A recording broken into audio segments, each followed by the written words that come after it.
सुप्रभात बच्चों। आज मैं अर्पणा शुक्ला आप सभी का सेंट लॉरेंस स्कूल की ऑनलाइन कक्षा में बहुत बहुत स्वागत करती हूँ। आज मैं कक्षा 6 के छात्रों को पाठ 6 हिंदी व्याकरण में कारक पढ़ाने जा रही हूँ। आज ये पाठ हम लोग पढ़ेंगे और समझेंगे। कारक क्या है? कारक वाक्य की वह इकाई है जिसके द्वारा संज्ञा अथवा सर्वनाम का अन्य शब्दों से संबंध जोड़ा जाता है। अर्थात जो संज्ञा और सर्वनाम के बीच में आते हैं और एक दूसरे से संबंध स्थापित करते हैं, वो कारक है। कारक को हम विभक्ति भी कहते हैं। कारक को स्पष्ट करने के लिए संज्ञा या सर्वनाम के साथ जो चिन्ह लगाए जाते हैं उन्हें हम विभक्ति या परसर्ग भी कहते हैं।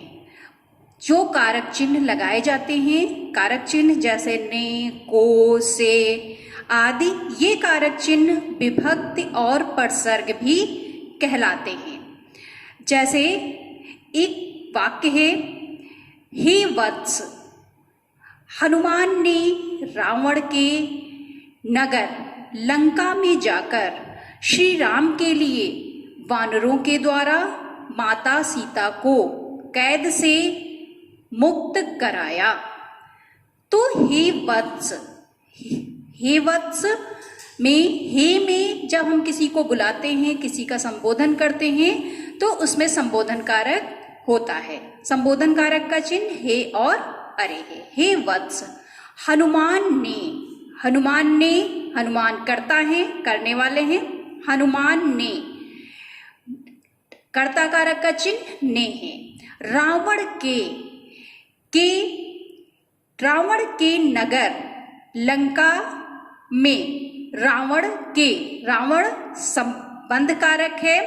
फिर लंका में कार्य किया, जाकर कार्य किया है, तो लंका में अधिकरण कारक का चिन्ह में और पर। फिर श्री राम के लिए, किसके लिए? श्री राम के लिए, तो यहाँ पर के लिए में संप्रदान कारक। फिर वानरों के द्वारा, किसके द्वारा कार्य किया है? वानरों के द्वारा, तो ये करण कारक है।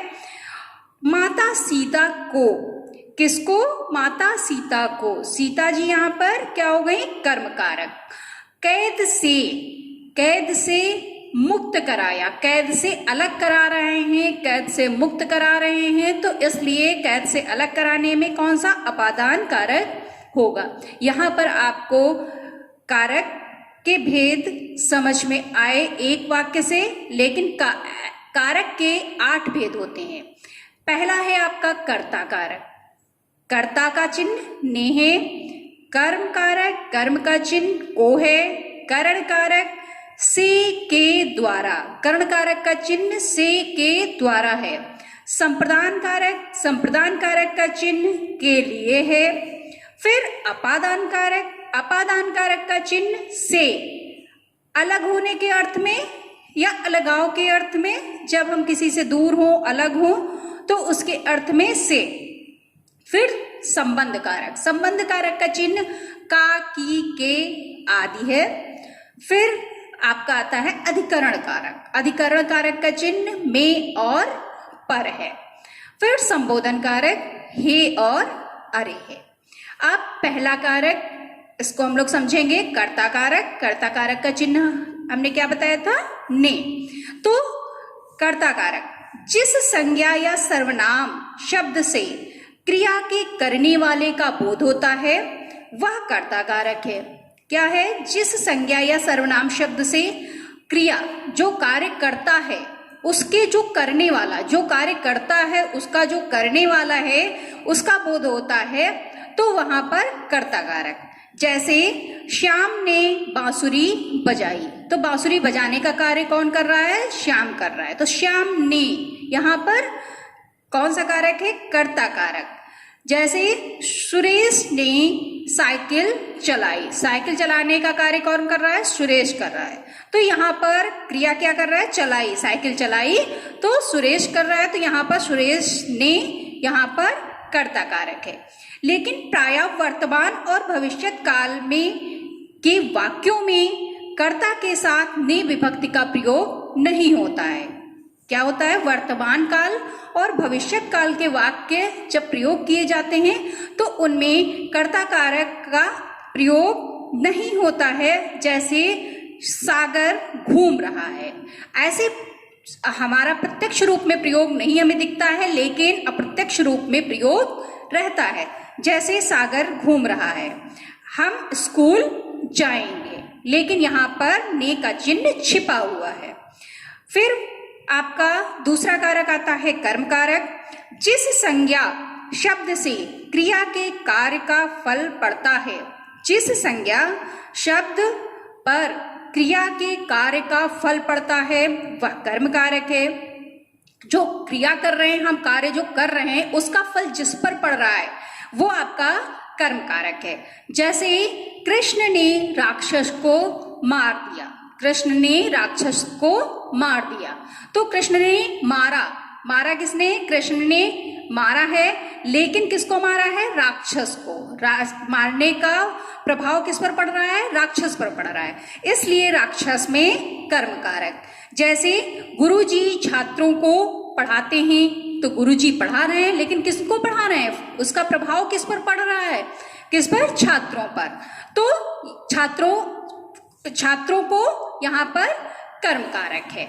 वैसे आपका तीसरा आता है करण कारक। कर्ता जिस साधन या व्यक्ति या वस्तु के द्वारा कार्य करता है, क्या करता है? व्यक्ति जो है, कर्ता जो है, जो क्रिया करने वाला करता है, वो जिस साधन का प्रयोग करके कार्य कर रहा है, क्रिया कर रहा है, उस साधन को हम करण कारक कहते हैं।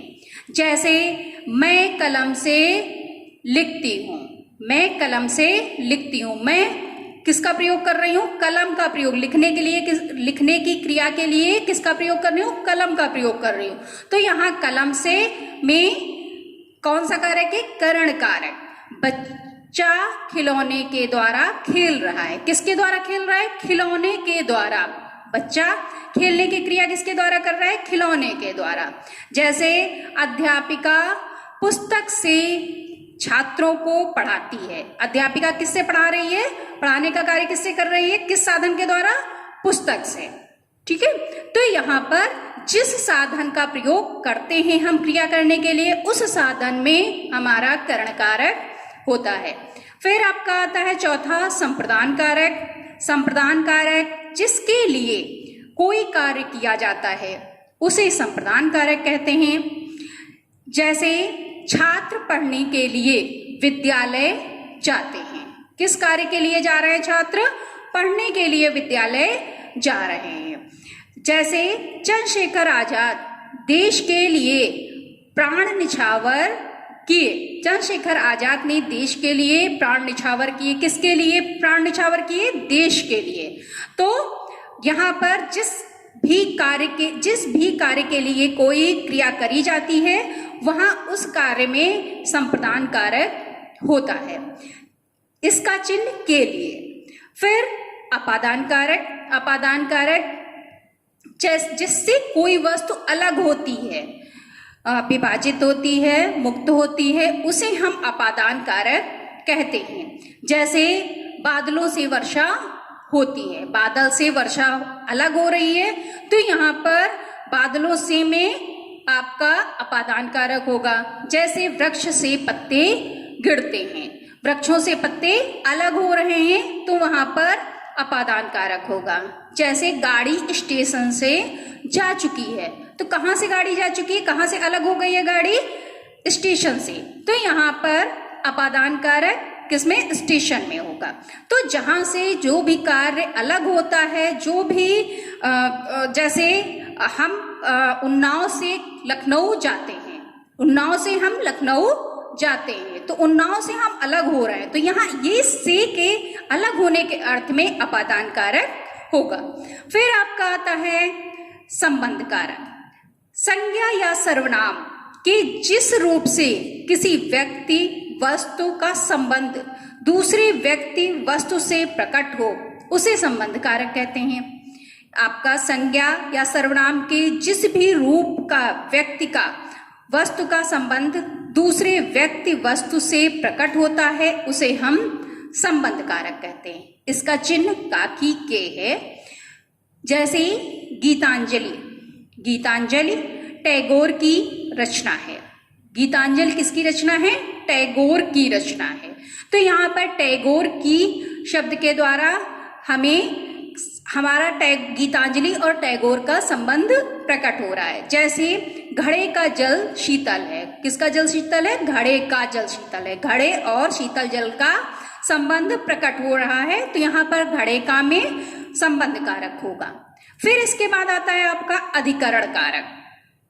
अधिकरण कारक संज्ञा या सर्वनाम के जिस रूप से क्रिया के आधार अथवा स्थान का ज्ञान हो उसे अधिकरण कारक कहते हैं। जैसे जब हम कोई भी क्रिया करते हैं तो उस क्रिया के आधार का, जिस पर क्रिया आधारित है, उसका ज्ञान होता है या स्थान का ज्ञान होता है, तो उसे हम क्या कहते हैं? अधिकरण कारक कहते हैं।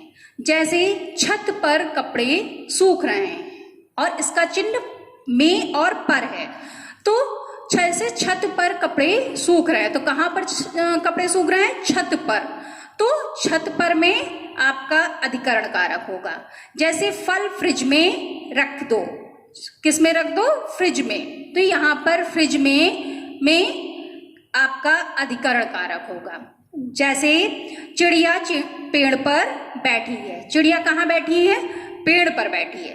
तो पेड़ पर में आपका अधिकरण कारक। फिर आपका आखिरी कारक आता है संबोधन कारक। संज्ञा या सर्वनाम से जिस रूप के किसी को संबोधित करने का बोध होता है उसे संबोधन कारक कहते हैं। संज्ञा या सर्वनाम के जिस रूप से हम किसी को बुलाते हैं, किसी को संबोधन करते हैं, उसे हम संबोधन कारक कहते हैं। इसका चिन्ह हे और अरे, भो, संस्कृत में भो हम कहेंगे। तो या कुछ आश्चर्य प्रकट कर रहे हैं, उसमें हम संबोधन कारक चिन्ह का प्रयोग करते हैं। जैसे अरे, सोनू कहाँ जा रहा है? क्या है आपका वाक्य? अरे सोनू कहाँ जा रहा है। तो अरे में आपका क्या होगा? संबोधन कारक। जैसे वाह, तुमने कमाल कर दिया, तो यहाँ पर हम आश्चर्य प्रकट कर रहे हैं, इसलिए संबोधन चिन्ह का प्रयोग करते हैं। तो यहाँ पर संबोधन कारक वाह, तुमने कमाल कर दिया, वाह में संबोधन कारक। तो ये आपके 8 कारक हिंदी में बताए गए हैं और इन्हें याद करना अति आवश्यक है। और इस तरह से आपको, अगर आप कर्ता और कारक के जो चिन्ह हैं, विभक्ति चिन्ह हैं, उनको तैयार कर लेंगे तो आपका बहुत अच्छे से आगे के लिए भी, हमेशा के लिए आपका कारक चिन्ह तैयार हो जाएंगे। तो बच्चों, आज का पाठ यहीं तक। अगले कक्षा में हम फिर से मिलते हैं। धन्यवाद।